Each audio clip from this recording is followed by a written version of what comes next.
Sejam todos bem-vindos à nossa casa. Vamos fazer agora a harmonização para cada um de nós. Escola Divina. A fim de favorecermos o nosso aprendizado espiritual, saibamos identificar determinados elementos que compõem a Escola Divina. Toda experiência é ensinamento. O tempo é mestre. Antagonismos e dificuldades constituem momentos de elevação. A dor é esforço para fixar aprendizado. Fracasso é lição. Aproveitemos a oportunidade de aprender uns com os outros, realizando o melhor ao nosso alcance, porque a escola da vida é aberta a todos, mas o aproveitamento e a vitória espiritual depende do empenho de cada um de nós. Opções. Ninguém questiona a intensidade do teu sofrimento. Mesmo assim, contas com outras opções para vencer a dor. Busca uma página de ideias consoladoras. Recorre à conversa amiga, junto a quem possa te orientar na dificuldade. Tenta a prece. Lembra que teu pensamento é força viva, capaz de impulsionar-te para a luz ou reter-te na sombra. Mergulhar no mar da revolta é naufragar em dores menores. Ceder ao pessimismo é atar-se na madeira do desânimo. Recorda ainda uma vez que não segue sozinho, jamais. Deus te sustenta e ampara sempre. Por isso, ergue e passa adiante. A vida hoje pode cercá-lo de problemas. Tu, porém, terás em ti mesmo a solução adequada para vencer a dor e seguir em paz. Que assim seja. Tenhamos todos uma boa palestra.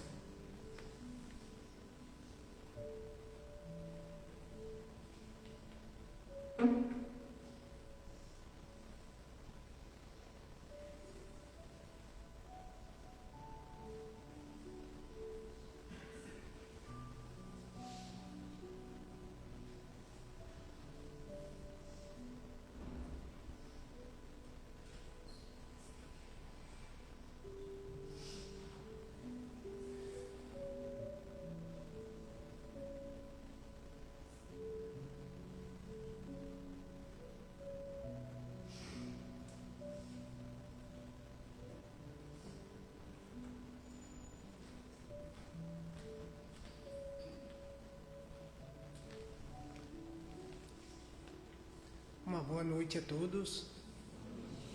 Que a paz do nosso Mestre Jesus abrace a cada um.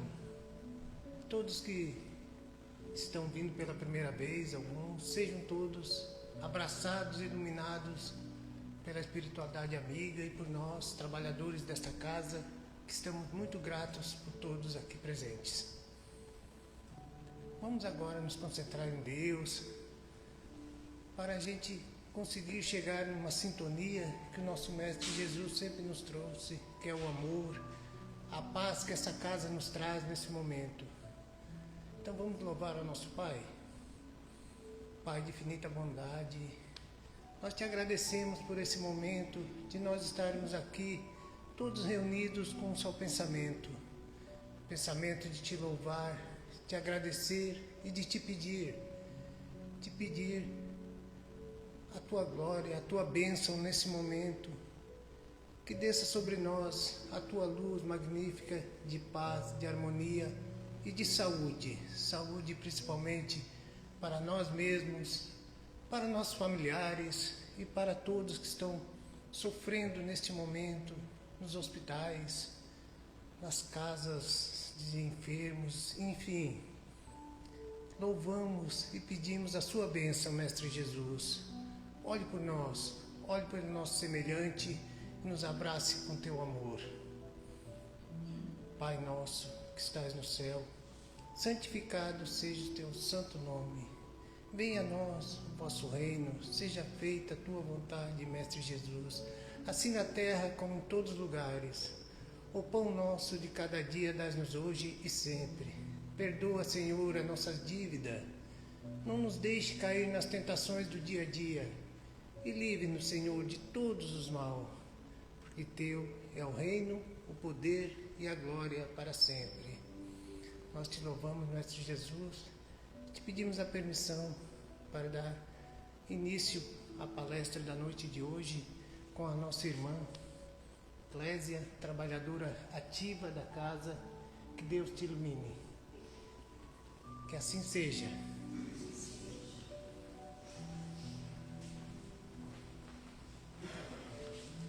Queridos, boa noite. Vou subir o microfone que eu fiquei um pouquinho mais alto do que o Pedro, né? Mas sejam todos bem-vindos, né? Como o Pedro mencionou aqui, quem vem pela primeira vez, né? Nós recebemos com muito carinho, nós estendemos esse nosso carinho a partir do olhar da Dona Elza, que sempre recebe todos com tanto amor. E aí, né, toda a equipe aqui também recebe com amor a todos que chegam. E hoje nós vamos conversar um pouquinho a respeito de Jesus na atualidade. Mas nós vamos pegar um texto como referência, um texto escrito por Divaldo e que foi, né, ditado por Joana de Ângeles. Joana de Ângeles, né, foi um espírito muito importante, ela é um espírito muito importante para nós, principalmente aqui no Brasil, que recebemos essas obras através do Divaldo. Quem gosta aí de estudar um pouquinho sobre a mente humana, como é que acontece no nosso dia a dia, ela vai dar bastante suporte no sentido de nós nos conhecermos enquanto espírito, para que nós possamos cada vez evoluir um pouco mais. E eu tive a grata satisfação no Dia das Mães de ganhar um presente muito bonito. Deixa eu compartilhar com vocês. Foi as obras da Joana. A Joana tem nós temos a série psicológica, são 16 volumes. Inicialmente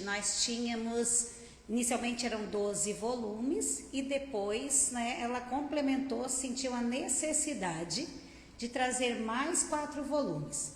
A primeira obra que ela dita para o Divaldo é esse que nós vamos trabalhar hoje, Jesus e a Atualidade.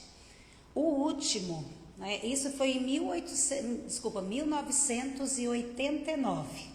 Então, o que nós vamos ver aqui, ela falando em 89, mas o meu convite hoje é para a gente pensar assim, em 2026, ainda é atual o que ela escreve? Né? A atualidade, ela estava falando daquela atualidade 89. E aí nós vamos ver assim, isso acontece ainda hoje, isso como é que nós podemos olhar agora em 2026 para essa primeira obra. E a última obra foi em 2011 que o Divaldo escreveu. E olha que bonito, a última obra é Psicologia da Gratidão. Então a última, né, a primeira, Jesus e a Atualidade, ela faz a referência, trazendo Jesus para conversar naquele momento, né, trazendo essas referências, reflexões da vivência de Jesus. E o último, ela traz a Psicologia da Gratidão.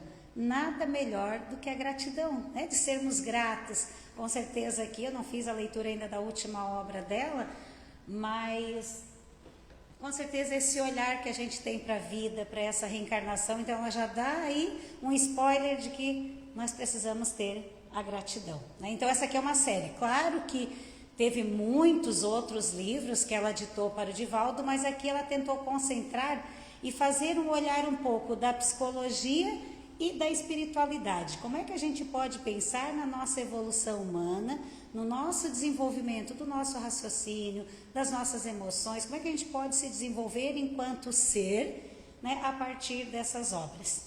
E aí nós vamos pensar a Joana, né? A Joana de Ângeles, ela já teve outras reencarnações que nós já sabemos, né? Tem nos livros já do Divaldo, né? Ele explicando que ela foi Joana de Cusa em outra vida, que ela foi a Clara de Assis, né? Amiga de São Francisco de Assis, que eles faziam um trabalho tão bonito em conjunto. Ela foi Clara de Assis. E a última reencarnação que nós sabemos dela foi ela que estava aí na parceria com o Divaldo, bem intenso aí para fazer esse trabalho tão lindo, né, que o Divaldo fez, né, até agora, há pouco tempo antes, né, de ele desencarnar. E aí, então, a primeira obra vai dizer Jesus e a atualidade, né, essa visão evolutiva, porque Jesus foi o nosso maior terapeuta da humanidade. Então, se a gente pensar ele enquanto ela traz ele enquanto um terapeuta, aquele que cuida, aquele que orienta, aquele que ouve, aquele que aconselha, né? Então ela vai trazer esse olhar, né, na obra dela. E aí ela começa fazendo uma reflexão, ela diz assim, ó, que na atualidade, né, o pensamento de Jesus ele surpreende os mais céticos e os estudiosos da problemática humana, porque sempre é complexa e desafiadora nos nossos dias. E se nós pensarmos no dia de hoje, a nossa atualidade é desafiadora. Nós encontramos desafios diariamente. Desde o momento que a gente acorda, a gente já pensa tudo que nós temos que fazer, as pessoas que nós encontramos. Então, ela vai colocando que na atualidade. Então, na atualidade que ela diz 89, 2026, a gente continua nessa mesma perspectiva. E ela diz assim, ó, que Jesus era o profundo conhecedor da psique. Ele penetrava com segurança, né, nos refolhos, no íntimo do indivíduo e descobria as causas reais das aflições que cada um procurava esconder. Então, às vezes a gente pensa que a gente está escondendo, né? Mas ela vai dizer assim, ó, que lá no nosso inconsciente, lá no lugarzinho mais escondidinho, Jesus conseguia perceber, né? E ele consegue perceber aquilo que nós necessitamos, aquilo que nós sentimos e o porquê que nós agimos.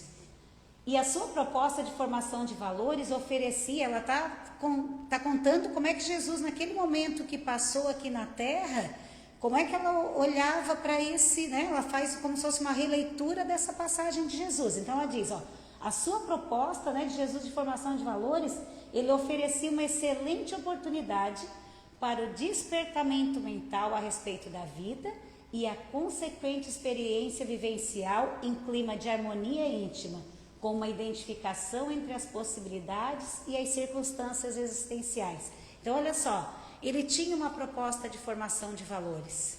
Por isso, Jesus passou esses 33 anos nos trazendo como exemplo para essa proposta de formação de valores. E como essa proposta era a oportunidade que ele nos deu para o nosso despertar mental e o respeito à nossa vida.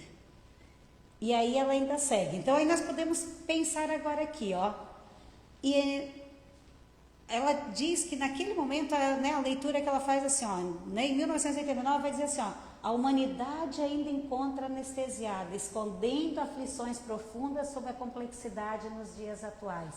Né? A gente ainda, enquanto sociedade, ainda temos as nossas dificuldades ainda, né?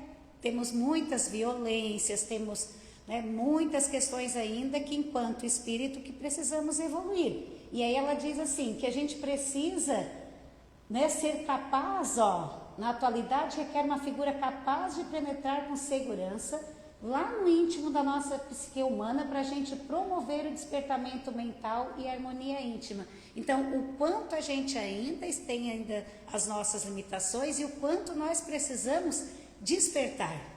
E ela diz, precisa despertar. E como é que nós vamos despertar? Né? Ela diz assim, ó, que a mensagem de Jesus, ela eternizou-se pela sua precisão clínica, né? Esse olhar, Jesus sabia aí certinho quem precisava da sua atenção.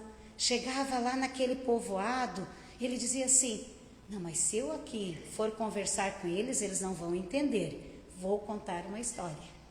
Então ele tinha essa precisão clínica, esse olhar atento, né? Ela vai dizer, ele sabia como chegar no íntimo de cada um. E se hoje a gente faz a nossa prece, estamos conectados, nós também conseguimos, né, receber de Jesus, receber da espiritualidade, também por meio das nossas intuições, por meio do nosso mentor espiritual, também receber, né? Porque Jesus conhece o que nós precisamos. Ele é o que mais nos conhece, o que mais sabe o que eu preciso, o que o Pedro precisa, o que a Cida precisa. Ele sabe o que nós precisamos, mas ele dá o livre-arbítrio para que nós possamos fazer as nossas escolhas. E aí ele está ali, né, vamos dizer assim, disponível, mas nós precisamos, teremos que ter o desejo de melhorar, né, e a busca de fazer essa busca incessante. E aí ela traz, né, ela reposiciona esse mestre Jesus, trazendo assim, ó, pela visão, uma visão mais dogmática, ortodoxa, e uma visão que ela considera que, a partir do olhar da doutrina espírita, ela traz isso como um Jesus mais atualizado. Ela vai dizer assim, ó, que aquela visão que, Jesus foi aquele Salvador que carregou o fardo, coitado de Jesus, morreu na cruz, tadinho, ela vai dizer assim, não, nós não podemos olhar nesse momento como esse Jesus, como esse Salvador, esse fardo. Nós precisamos olhar para um Jesus descrucificado, companheiro e terapeuta. Esse é o Jesus que a gente precisa olhar. Aquele que ele já sabia que ele iria passar por tudo aquilo, que ele iria ser crucificado, né? Porque ele é filho de Deus. Então, ela diz, nós precisamos ter esse olhar. Depois ela diz assim, ó, nós não podemos olhar Jesus só numa redenção pelo sofrimento, mas a gente precisa olhar Jesus como aquele que ensina cada um a conduzir o seu próprio compromisso em paz de consciência. Então, a gente precisa ter esse olhar para Jesus, esse olhar de que ele nos orienta. Eu vou pegar, né, Jesus, mas eu vou pegar assim, vou pegar a doutrina espírita, eu vou pegar os livros que nós temos, as obras básicas, todos os vídeos que nós temos na internet disponível com palestras, com reflexões, a Dona Elza mandando mensagem toda manhã e toda noite, as orações, quem gostaria de receber ainda que não recebeu é só procurá-la, que todo dia ela manda as mensagens lindas para nós. Então, ensinando, olha só, a gente a conduzir o nosso compromisso, o compromisso de paz e consciência, de agir com consciência, porque nós somos seres com consciência, né? Diferente dos animaizinhos, nós já estamos lá mais evoluídos, a gente já sabe pensar, isso vai magoar o meu amigo, isso eu não devo fazer. Então ele vai ensinar que a gente precisa ter esse compromisso, né? O compromisso com a paz e esse compromisso com a consciência. E aí, tirar esse olhar de Jesus, ela convida para essas regras punitivas. Não, agora ou é céu ou é inferno. Não olhar para Jesus como esse que pune, mas uma formação de valores morais, despertando a mente para a vida, esse despertamento mental. E aí ele diz assim, ó, ele não aceitou carregar o fardo do mundo em caráter de redenção, mas ensinou cada um a conduzir o seu próprio compromisso. Então Jesus veio o quê? Olha só, não é, ele não vai carregar o meu fardo, não. Ele veio para ensinar e para ajudar cada um seguir com o seu fardo, seguir com o seu caminho. Então ele não vem tirar assim, né? Às vezes a gente diz, queria que Jesus assim desse um valor ali já na Mega Sena, eu quero ficar só em casa descansando, dormindo. Não, Jesus não veio para isso. Ele veio para mostrar que nós temos caminho, que ele está aqui para nos ajudar, mas que eu preciso fazer a minha parte. Então, ela até traz assim, ó, né, no texto dela, que ele não utilizava expressões e conceitos difíceis, ele falava uma linguagem simples para que tanto as pessoas que tivessem menos conhecimento, quanto aqueles que tinham mais, ele conseguia chegar na mente de todos esses dois. Né? Então, ele conseguia que todas as pessoas compreendessem. E ele era um excelente narrador de histórias, que ela coloca que não é simples narrar história. Às vezes a criança em casa pede, mãe, conta história, pai, conta história, avô. Ai, meu Deus, que história que eu vou contar? Vou contar uma história lá da minha infância. Pedro, conta uma história aqui para mim. Aí o Pedro vai dizer, mas o que eu vou contar? Então assim, e Jesus já na hora que ele olhava para a multidão, ele já sabia qual a história que poderia auxiliar no desenvolvimento moral daquelas pessoas. Então ela diz assim, ó, que não somente Jesus é atual pelas terapias de amor, mas pelos ensinamentos que propõe ao homem contemporâneo e pelo exemplo de felicidade e exteriorização de paz que ele irradiava. Então imagina a irradiação que tinha Jesus, acho que a gente não consegue nem imaginar, né? A gente não consegue nem imaginar essa irradiação de paz. Imagina a hora que ele passava entre a multidão, que irradiação não era essa, né? Quantos privilegiados, né? Possivelmente também nós estávamos lá naquele momento. Então, a atualidade necessita urgentemente de Jesus descrucificado. A Joana então chama para nós essa atenção. Ele como um companheiro, como terapeuta em atendimento de emergência, a fim de evitar-lhe a queda no abismo. Então, não tem, ela diz assim, ó, não tem necessidade, né? Nós sabemos na doutrina espírita que nós não vamos regredir, mas nós podemos estacionar. A ideia é que a gente sempre progrida, por isso que está em nossas mãos. Então, aí ela vai trazendo, né, o primeiro esses desafios, né? Dela começa assim, ó, o processo de evolução constitui para o espírito um grande desafio. E nós sabemos que é um grande desafio. Nós temos que perdoar sempre, não é? Começa aí pelo perdão, temos que estar com amor disponível, amar, nós temos que buscar cuidar da nossa saúde física, da nossa saúde mental, da nossa espiritualidade, das nossas orações. Então são vários desafios que nós temos no dia a dia enquanto espírito. Então por isso que ela diz, né? Esse é o grande desafio. Mais acostumados às vibrações mais fortes no campo dos sentidos físicos, somente quando a dor visita é que nós, que ele começa a aspirar por impressões mais elevadas, nas quais encontre lenitivo, anelando por conquistas mais importantes. Então ela diz assim, olha, a gente sabe que a gente precisa evoluir, mas se está tudo bem, a gente está tudo jóia. Aí vem uma doença, opa! Aí quando a dor visita, a gente começa a aspirar a elevações mais elevadas. Por quê? Porque daí a gente começa a entrar em sintonia com a espiritualidade, a gente começa a pedir ajuda, Deus me ajuda, por favor, não quero partir já, acho que eu não estou preparada ainda, né? Então a gente começa a buscar essas, né? Então ela diz, lembra aquela expressão que os nossos pais diziam, ou aprende pelo amor ou aprende pela dor, né? O convite dela aqui é que a gente aprenda com amor, mas que nós ainda aprendemos muito com a dor, principalmente estar em contato com Deus, com Jesus, com a nossa espiritualidade. Então ela vai trazer 3 degraus assim, que vivendo em luta constante contra os fatores constringentes do estágio que demora, uma vez por outra experimenta a paz, que passa a querer em forma duradoura. Então, tive um problema de saúde aqui, aí eu vou, faço oração, começo a fazer o evangelho, começo a ouvir palestras, fico bem conectado, eu encontro essa paz. Ao encontrar essa paz, ela diz que no começo tem essas dores, só que depois a gente vai acostumando com essa paz. Por isso a disciplina, por isso que Chico dizia, disciplina, disciplina, porque uma vez que eu começo a entrar em oração, começo a fazer o bem, não, hoje eu vou caprichar.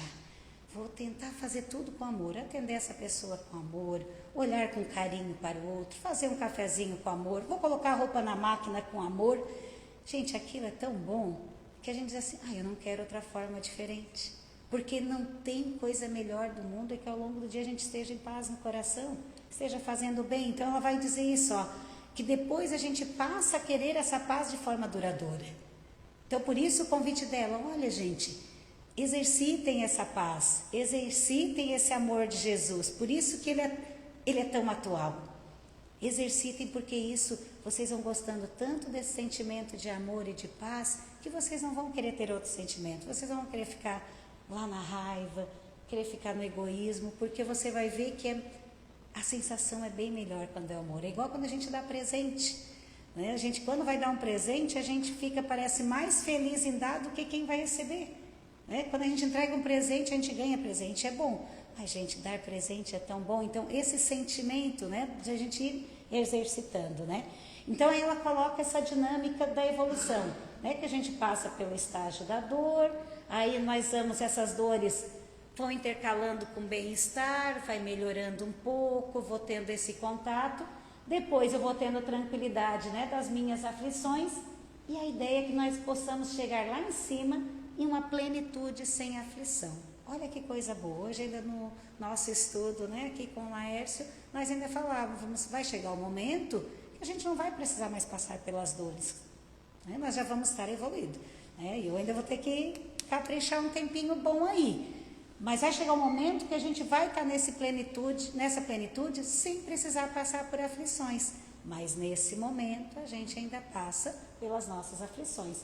Então ela diz assim, ó, de degrau em degrau, ascende, caindo para levantar-se. Conseguir o estágio mais alto significa triunfar. Então o que é o triunfo aqui? Né? É cada vez que eu consigo alcançar degrau a degrau. Não significa que a gente já vai conseguir pular de um degrauzinho lá em cima. Nenhuma criança consegue pular de um degrau para o outro sem que possa primeiro caminhar. Uma criança vai primeiro o quê? Engatinhar. Né? Primeiro eu vou segurar o tronco, vou engatinhar, depois eu começo a caminhar, depois eu começo a subir esses degraus. E a mesma coisa é a nossa evolução. E a gente não tem que ficar se queixando, mas isso eu errei, Ana. O que ela chama a nossa atenção aqui durante toda a obra é, o importante é o que você faz daqui para frente. Você sabe que já fez algo, né? Nós ainda conversávamos hoje. Como será que foi a nossa passada, nossas reencarnações passadas? Nem queremos saber, porque se a nossa atual é a melhor, então nem queremos saber como é que foram as demais. Se eu já tenho essa agora, eu já sei que melhor do que isso não foi. Então, é caprichar, né? Caprichar para esse triunfo, né? É chegar a esse lugar mais alto. Então a gente tem que tomar o cuidado, ela coloca ali, sobre a armadilha do imediatismo. Porque às vezes a gente quer tudo para a hora, a gente já quer sair, nós não queremos engatinhar, nós já queremos sair correndo. Né? Então de saber, e assim, eu quero já pegar aqui e já ler todas as obras, eu já quero pegar um livro e já sair lendo.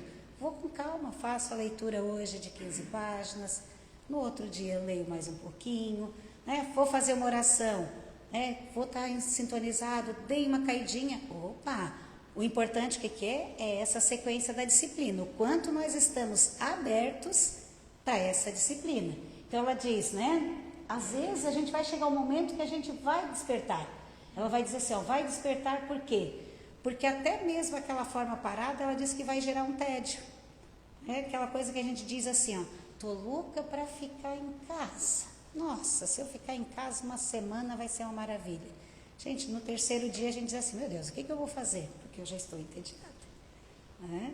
Quando a gente às vezes faz uma cirurgia, passa por alguma coisa e precisa ficar paradinho. Vou ler esse livro, vou assistir ao filme. Gente, não dá 2 dias. Né? Então ela vai trazer esse olhar que ela diz assim, que nós vamos chegar no momento que nós buscamos o quê? A gente rompe nós vamos sempre, enquanto espírito, a ideia é que a gente possa sempre estar crescendo. Então vai romper esse tédio, nós não vamos querer ficar mais estagnados, por isso nós estamos hoje à noite aqui.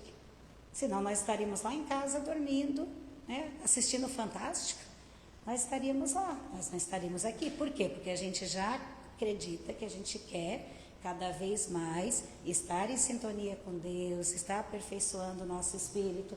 Então ela diz assim, né, que as heranças do passado, elas conspiram para reter, né, essa nossa área estreita, mas o tédio é o gatilho biológico para a evolução moral, porque nossas reencarnações passadas, aquilo que nós já vivenciamos, né, eles são mais heranças mais biológicas nossas, que a gente ainda não estava tão desenvolvido, agora a gente já desenvolveu um pouquinho mais, então agora nós queremos prosseguir. E aí ela traz o exemplo de uma espiral, né, que no início a gente tem esse prazer, né, o ético, o estético ali, né, a gente começa a perceber que a gente não quer mais aquela brutalidade lá atrás, né, substituir a brutalidade, esse prazer ético e estético no sentido assim, da nossa ética, da nossa moral de fazer o bem. Nós queremos substituir a brutalidade por algo do bem. Nós não queremos ver mais ninguém, bater no animalzinho. A gente já não consegue conceber mais isso. Então, ela diz que a gente começa a fazer essa espiral. e esse espiral aí é um espiral que ela é infinito, até o momento que a gente consegue, que vai se tornar um espírito puro e que a gente vai estar já lá em cima no espiral, que a gente já está lá depois do amarelinho. Então ela vai dizer assim, ó, o envelhecimento biológico é inevitável. É inevitável esse corpo aqui, né? Esse corpo vai envelhecer. E já está envelhecendo, né? Por isso que eu pintei o cabelo hoje, Cida, porque estava branquinho, a gente está envelhecendo. Só que a evolução moral, ela também, olha só, ela também vai envelhecendo nesse sentido que vai necessitando sempre de novos comportamentos nossos, novas atitudes. À medida que eu vou tendo novos conhecimentos, eu vou tendo novas ações. Para isso nós aprendemos, para isso nós vamos exercitando o conhecimento. Não tem lógica eu aprender e eu não colocar em prática, não serviu de nada.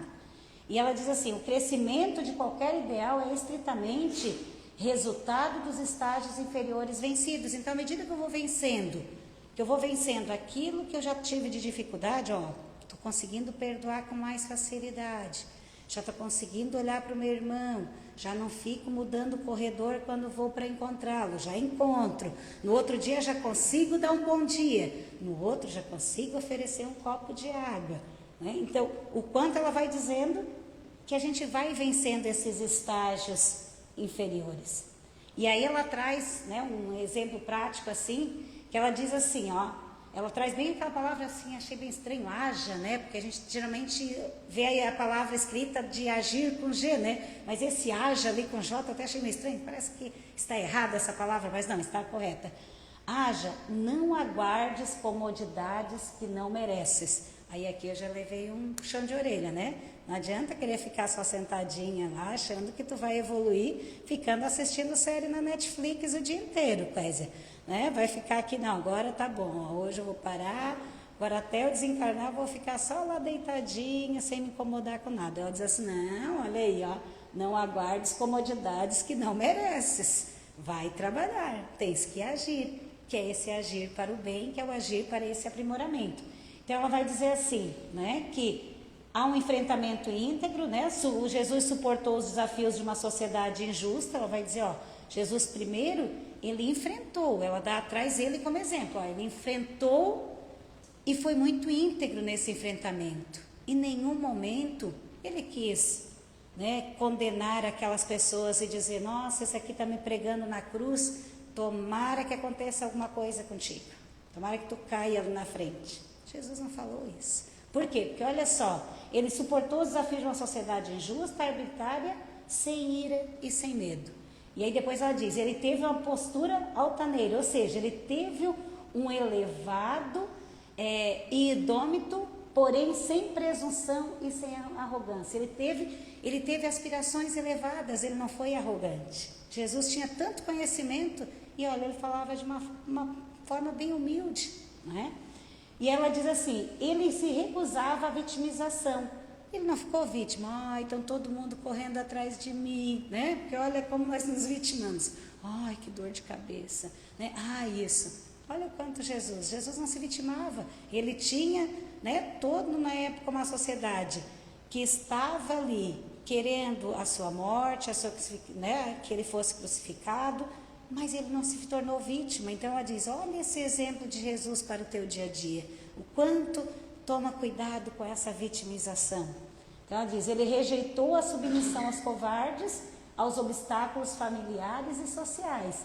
Ó, a ação diária preservou e aumentou seus valores íntimos na ação constante, sem paralisia. Ele não paralisou, ele foi cada dia, incessantemente, aumentando os seus valores íntimos. Embora ele já tinha tudo isso, mas ele ia para quê? Ele ficar como exemplo para nós, né, que seria mais fácil até hoje para a gente compreender.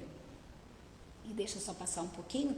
E aí ele traz ainda assim, ó, ela traz como uma arquitetura da justiça divina. Ela vai dizer assim, não tem lógica apenas uma vida, né? De tudo isso que Jesus nos ensinou, ela diz assim, uma vida sem renascimento seria injusto. Então ela vai trazer a lei do renascimento. Ela vai trazer, dizendo ali, né? Jesus vai mostrar que tem a reencarnação.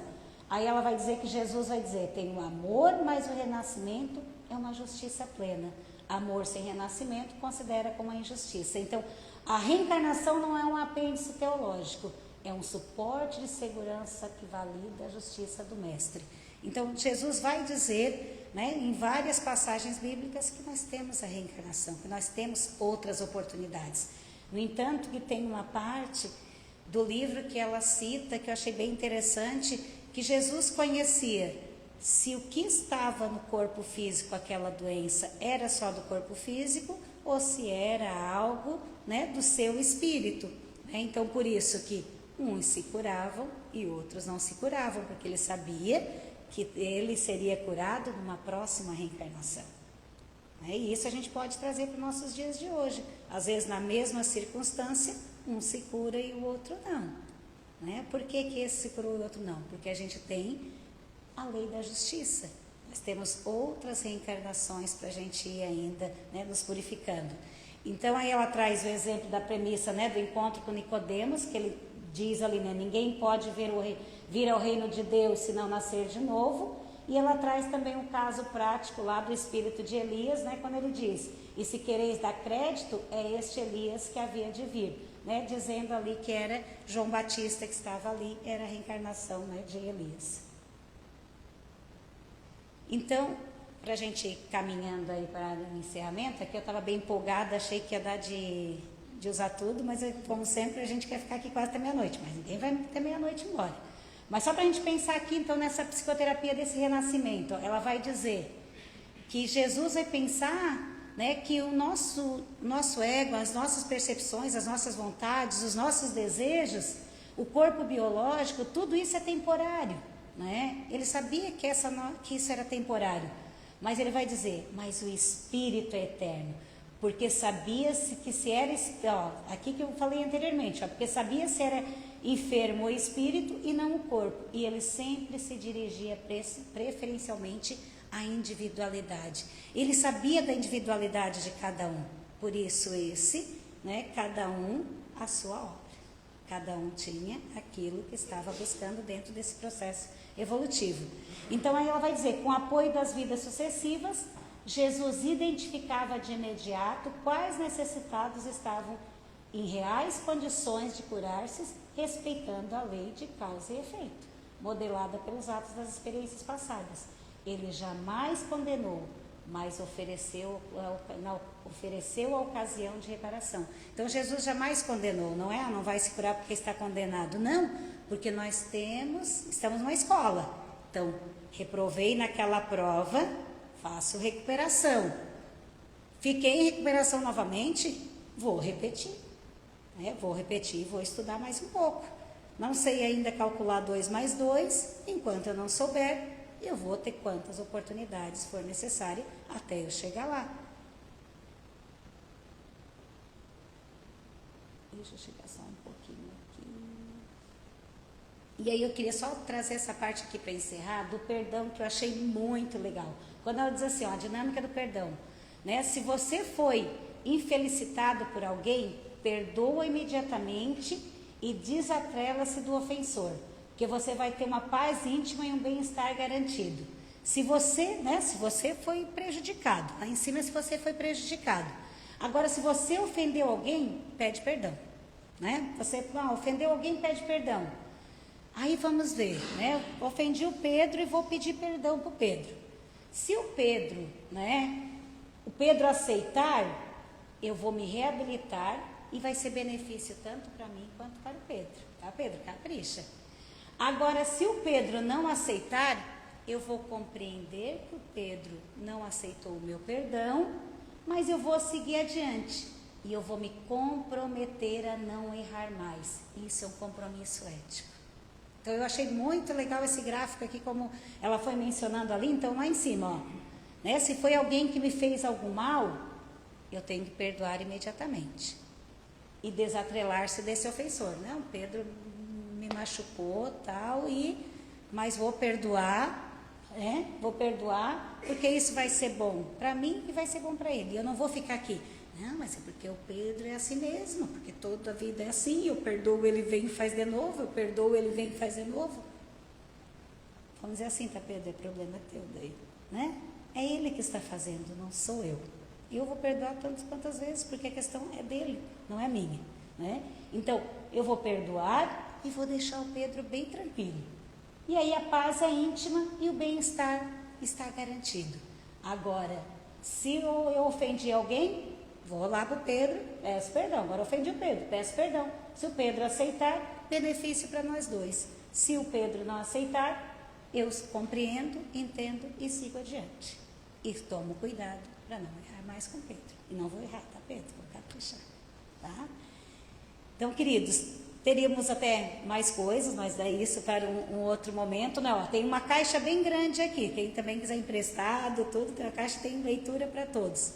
Mas a Joana vai fazendo várias reflexões para a gente pensar no nosso dia a dia, né? Então, nós temos as obras básicas, nós temos tantos livros, né? Mas agora eu comecei a estudar e me empolguei, eu disse, vou levar para compartilhar aí com os nossos irmãos lá do centro.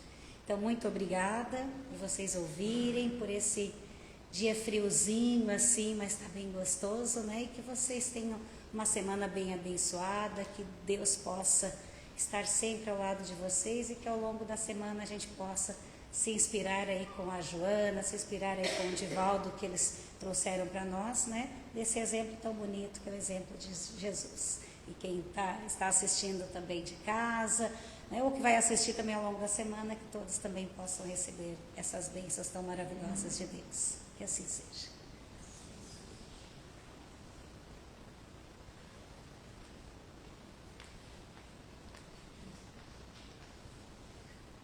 Então, vamos agora nos concentrar, depois da nossa amiga nos botar no fogo, né? A gente gerar o perdão e receber o perdão. Vamos cada vez mais nessa sintonia do nosso Mestre Jesus, essa evolução dentro de nós, que o nosso Mestre Jesus sempre nos deixa.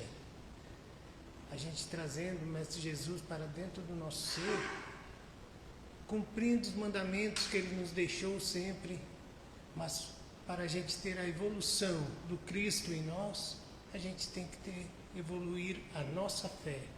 A fé no nosso Mestre Jesus, a fé no nosso semelhante, porque Cristo está no coração de cada um. Fazemos a caridade e pedimos sempre que o nosso Mestre Jesus esteja conosco. Senhor, muito obrigado por esse momento. Muito obrigado por nós recebermos Teu calor humano nesse momento, em forma dessa energia pura do nosso Mestre Jesus. Mestre Jesus, olhe por nós sempre. Traga saúde do corpo e da alma nesse dia a dia tenoroso, nesses dia a dia que a gente passa situações tenebrosas, mas para nós adquirirmos cada vez mais a fé no nosso Mestre Jesus. Fique com nós sempre. Nos ilumine, nos guie, ontem, hoje e sempre. E agora, com essa sintonia de amor, de paz, te agradecemos e te pedimos uma semana iluminada, uma noite de sono tranquila, com muito amor e muita paz. E assim, pedimos ao nosso Mestre Jesus, espiritualidade amiga, mentores de luz, para nós darmos por encerrado a palestra da noite de hoje. Agradecendo sempre a presença de todos e o nosso Mestre Jesus no coração de todos. Que assim seja. Muito obrigado.